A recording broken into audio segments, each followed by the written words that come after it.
Agatha, welcome to Diaspora Food Stories. How are you? I am fantastic. Thank you so much for having me. This is a real Awesome. pleasure. And like you said earlier when we were chatting backstage and preparing, it is a full circle moment because we first connected in 2011. Cuisine Noir was just 2 years into, just becoming into the food media space. You were 5 years into Yummy Spoonfuls because I believe we started in 2006. And then Yeah. look at us now. So, and one thing we're going to get into, because I know your son was part of the inspiration, and I know your oldest son is what, like 20 something years old now? Oh, the oldest is 35, Oh, and okay. the youngest is 18, is off to college. Okay, Miss Empty Nester. I love it, huh? We are empty nesters. Awesome. Well, congratulations on your beautiful Thank you. book. So we're going to get into Thank that you. later on in the podcast. Thank you. But we're going to just start with your journey because, there were so many seeds planted growing up in Cameroon that really has made you the entrepreneur you are today, the author Yeah. you are today, the health champion that you are today. And Yeah. so we want to make sure that we talk about that and let our listeners get to know a little bit about that. So take us back to Cameroon. Take us back to your mother's farm. Oh my Lord, so many memories. I think the biggest thing now that I look back with how I grew up, something I took for granted was that Hmm. all the food that we would eat would come from the garden Right. and or from the farm. Because as a child, the way what is garden to us is the one that's close to the house, at the back of the house. And then we Hmm. have the farm that you have people who work at the farm. And you Right. guys, it might be once a week or a month, you would really make that journey to the farm and you harvest food. And growing up, so much of my childhood was around growing, harvesting, and cooking. Hmm. That was just what we did at home because TV, come to think of it, we had TVs on Saturdays and Sunday. And it wasn't as if that was how my parents were trying to raise us. Right. The television station would come on Saturdays and Sundays, period. Okay. That Wow. at that time, that's what we had. But I remember hearing my mother, like mangoes, we had mango trees in our orchard, in our home at the garden. We Hmm. weren't allowed to climb up the tree because it had to be tree ripened. We would sit under the tree and just wait for it to fall. And sometimes when the farmer is watching, we would shake it a little and the mangoes would just cascade down.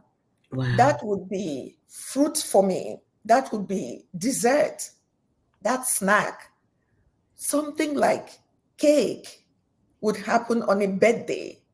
Mm. Like you can't just get up and say, oh, you have dinner and you're having a dessert.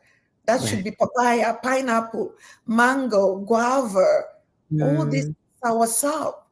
That's how I grew up. Mm. Every day, food that we would eat that day Mhm. would be made that day, i.e., breakfast, lunch, and dinner. Everything from scratch. Yes. And the refrigerator was never for leftovers, was for drinks. We would go to the butcher on Saturday and buy meat because they would kill the cattle that day. If you have an occasion at home, you would, butcher your goat and your chicken the day before or early in the morning. And we didn't eat meat every day. And Right. when we did, it was a little. So when I close my eyes, there are times my mom passed, both my parents since passed, but there are times I would sit and I would just feel her presence, especially when I'm walking in my garden. And Mhm. it was because as a kid, girl, I hated going to the farm. I bet. I hated it because it was just like it was taking so much away when you're home for the holidays. It's like Why am I not hanging out with my friends? Why am I at the farm? And so every time I am in my garden, I tell my husband, I'm like, I can just feel my mother turning her grave. That look at this child. This is what she Wow. does now. But it really, from such an early age, without knowing it, Mhm. my mom was instilling in us, myself and my siblings, Yes. what healthy living looks like. I mean, I'm telling you, I'm 56 years old. I don't have a cavity, not one. Wow. And people will be like, oh my gosh, it's because you grew up in Africa. I said, no, my son, my boys are here. My youngest is going to 10, 19. He doesn't have a cavity. He's never had junk food, at least Mhm. not in my house. What he Right. does outside, I can't really control. But in Mhm. my house, he's never had soda. So it is possible here. So that's that part of my Right. childhood and growing up with my aunties, doing little businesses here, trying to help the community. My mom was like the community midwife. Don't Okay. ask me where she got her training, but she was that person where everybody, you're pregnant, you come to see my mom. Your baby Mm. is sick, you come to see my mom. You have a problem with your marriage, you come to see my mom. Wow. Every So that part also instilled. Today, I can see how the different versions of my Yeah. mom is manifesting in my life today. That is powerful. That is so powerful. And the seeds that are planted so young, it's just it's amazing. And that's why it's important, right? To get to plant those seeds young because they may not sprout when your boys are teens, when they're going to college, but like you said, it's going to come back around, especially when they start having, their families and Yeah. things like that. And so as you were growing up, now it's time to leave. It's time to further education, get into career, and you head to Europe. Tell us a little bit about that time from Europe to Canada before coming to the US. So the coming from Cameroon, we were colonized by the French. Mhm. So going to Europe is just part of that's where people do what people do in Africa. Okay. So Europe wasn't you go there to shop, Mhm. honestly. You go to hang out because all your friends, that's where they are. Okay. But the vision is America because growing up, when you're looking at all these glossy magazines, it's like the homes are bigger, the streets, so everything in America, which we'll get to that, everything in America is. So from Europe, I went to Canada. I went to school in Halifax, in Nova Scotia. And Okay. that little place, even though it wasn't Africa, but the community still reminded me of home because they had butchers. I mean, and to think about it, that was like 35 years ago. So we could go to the butcher, we could go to the little local farm. Outside of the extreme cold, the snow, Halifax still just felt like home in a Nice. way to Nice. me. I had friends. I lived on campus. We had a beautiful community church. It was such a small place that went out of its way to celebrate Black people. Wow. So that still didn't give me the image of the experience that I would get when I come to America. Let me put it that way. Okay. This was a church community. I didn't see color. They didn't really see color. It might be color was there. I don't know. Hmm. But on Sundays after Mass, we would eat together. Somebody would host.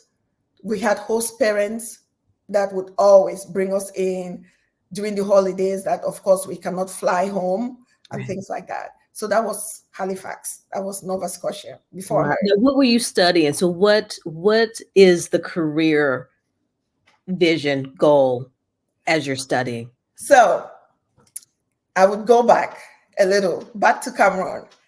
And And I think this is true for a lot of African kids and African parents. When I was really young, it might be around 9, I had told my mother that I wanted to be a cook. Okay. And that's how I said it. I didn't know chef, cook, but I said I wanted to be a cook. And my mom was scandalized, like, was spending all this money. You're going to Catholic school, you're doing this, and that don't even make your dad hear something like this. Mm. You cannot, why you want to go cook for people when we have somebody that cooks for us? That was the mentality. So this journey, this part of the journey was being a dutiful daughter Okay. to my parents. What I did in school and where I am today is like night and day. Wow. But God truly has a purpose. At the end, if we allow, you would get into your purpose if you're not fighting it so hard. Because I had that moment years later when I even had to tell my mom why I wanted to be a cook. Mm-hmm. So in Canada, I started doing international finance because, of course, it has to be something grandiose that my parents can boast. This is what she's doing. And I moved to communications because everybody was like, oh my gosh, you should do something in media. You should do. And so then I left Canada and got admission for grad school here, University of Maryland. That's how I moved from Canada Okay. to the United States. Wow. And that's where the story really started for me. Wow. So you get here, Maryland. Yes. Another cold place too, huh? Can be. Yes. But And not compared to, Nova Scotia, huh? yeah, no. That's a different type of code, huh? Between Nova Scotia and Winnipeg, different type of codes, huh? Yes. And Yeah. so you have another awakening. I was reading as you're walking into the grocery store. Here is America, convenience. It's everything. We make it easy for you. Buy those beans in the can, all that good stuff. And you are shocked. Yeah. And I think now when I look back, it's because of just the anticipation in my mind of what America was going to be. Mm-hmm. Because it's the United States of America. Everything was going to be better. The homes, the roads, the schools, the friends, what you use on your skin, not to mention the food. I was so looking forward to coming to America. And when I walked into the grocery store, because it's so different from Halifax. Halifax was a small place. And again, we had farms. And I didn't really, it wasn't about Halifax. This is America. Right. And I'm walking into the grocery store. And I remember asking my housemate, in this store, I'm like, where is the food? Mm. And she was shocked because, of course, she's been here for a long time. I'm like, where is the food? Thank goodness. I mean, again, that was 33 years ago. Mm-hmm. We've come such a long way. But she took me to a little corner. Little produce corner, huh? Yes, the produce corner. Girl, I can stretch my hands like this. And there was a little bean. It was a little cardboard box of potato. There was the sweet potato, regular potato, apple, and something else. I could take everything from that grocery corner and put in my apartment. Wow. I would still have space. And I kept asking. Then she took me, she said, oh, we have food. And there were all these rows and rows and rows and rows of packaged foods. At that time, again, this is America. Until we went home, I remember I bought something. I love pound cakes. I grew up making pound cakes from scratch. I actually, in the cookbook, in Bountiful Cooking, I have that pound cake recipe that I have made with my mother. But it was hard because we didn't have a KitchenAid. everything. You cream your sugar and butter with your hand, everything. So when I saw butter pound cake in the store that day, it looked, the packaging was just flawless. It was, and I saw the thing look so fluffy. I'm like, there we go. I picked that one. Mm-hmm. And she got the stuff. When we went to our apartment, the corn, when I looked at the corn, I'm like, okay, this is sweet corn, which means it's fresh corn. Why is it even in a can? I can understand dry corn. That takes a long time to cook. But girl, she opened that can of corn. And I'll say this every day. I said it then, I'm saying this today, not to be spiteful. That was just my experience. It was the most offensive smell because it's something that I'd never experienced. Wow. It just smelled so bad. And I'm like, you can't eat that. Yes. I'm not eating like, oh no, we're going to cook it because she was going to make something that we call back at home corn chaff. It's beans and corn that's cooked together. So even her beans was from the can and the corn. And I'm like, no, I wouldn't eat it. And I didn't. And I'm like, I'm going to eat my pound cake. That thing was fluffy. When you touch it, it's like pillowy. I was ready. So I didn't even prepare my mind because it didn't even cross my mind that it would taste any other way than what it's supposed to taste, even better. And so I took a big chunk, popped in my mouth, and immediately spit it out. Oh my goodness. It was as if I just took a scoop of sugar and put in my mouth. Wow. I've never had anything that sweet. That is my experience. That was the beginning for me to be like, you know what? Yeah, I love everything else, but this right here, we got to work on this. Yeah. And this was the pre-Whole Foods days, I'm sure, huh? Yes. Yes. And we used to leave one city and drive for 25, 30 miles to go to a local butcher. Leave DC and go to Fredericksburg or something like that. Just to go get fresh meat. Yes. Yeah, and that is good because you could have caved. Yes. You know what? I'm an American now, which a lot of people do. A lot of people do. Yep. And so I'm just going to, go ahead and just get on situated into this American lifestyle and what we eat here. But you held your guns and you said, nope. Yeah, but I don't even, in hindsight, we all have 20/20 vision. Even back then, I think somehow God had a purpose for me. Because even my friends used to laugh at me that I'm being too country. I don't want to act civilized because I'm just trying to eat how I grew up eating.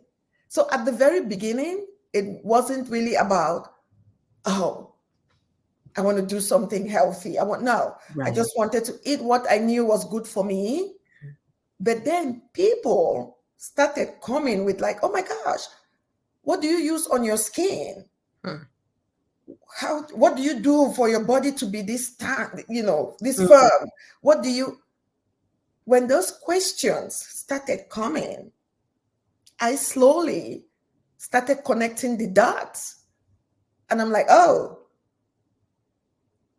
it might not be what I use. It might be what I eat. Absolutely. Because truth be told, I wasn't using anything.